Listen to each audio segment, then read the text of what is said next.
Le produit Boneview, comment ça fonctionne? C'est assez simple. En fait, si on prend le schéma classique d'utilisation, c'est on tombe par exemple suite à une chute ou peu importe et on a une douleur, on va à l'hôpital, à la clinique ou à un cabinet de ville pour faire sa radio. La radio est prise donc sur la machine. Automatiquement, en fait, cette radio, elle est stockée, l'image est stockée sur le serveur de l'hôpital, de la clinique, du cabinet de ville. Et nous, en fait, ce qu'on vient faire, c'est récupérer cette image qui est dans le serveur. Donc on analyse l'image et une fois que l'image est analysée, on la renvoie dans le serveur d'origine, donc de la clinique, du cabinet de ville. Et donc c'est très simple après pour le médecin, puisqu'en fait, lorsqu'il va revoir l'image qui a été prise pour faire un diagnostic sur y a-t-il par exemple une fracture ou un problème à détecter sur la radio. Là, le médecin va voir d'abord la série native, donc les images qui ont été prises à l'origine pour faire la détection de la pathologie en question.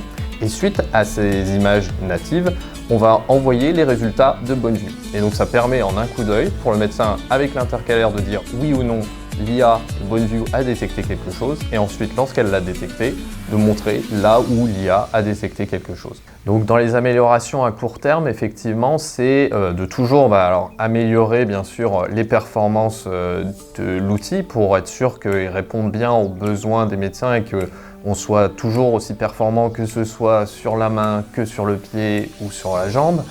Et ensuite, c'est également d'aller un peu plus loin même en proposant par exemple lorsque le compte-rendu ou lorsque l'examen est négatif, lorsque Boneview ou ChestView pousse un résultat négatif, c'est-à-dire il n'y a rien qui a été détecté, c'est de proposer au médecin directement un compte-rendu associé puisque finalement les examens négatifs représentent une grande majorité des examens. Souvent quand on va chez le médecin ou on a une douleur, finalement il n'y avait rien ou en tout cas rien de détectable sur de la radio.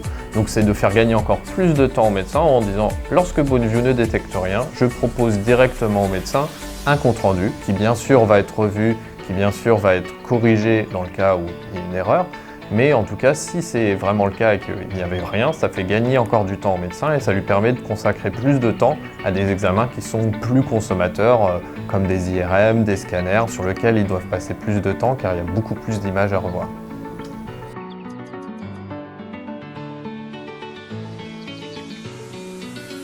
Donc maintenant que je vous ai présenté vraiment ce qu'on faisait et ce que Boneview est capable de faire, moi je vous mets au défi de faire la même chose, mais alors dans un cas très particulier, c'est est-ce que vous serez capable de créer un outil de diagnostic aussi performant que le nôtre sur la fracture de l'humérus. Vraiment, j'attends de voir ce que vous serez capable de faire.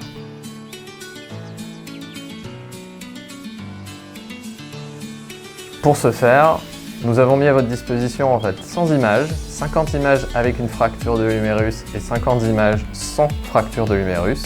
Et le but, c'est de voir si vous serez capable d'avoir un outil qui sera aussi performant que le nôtre pour détecter ces fractures.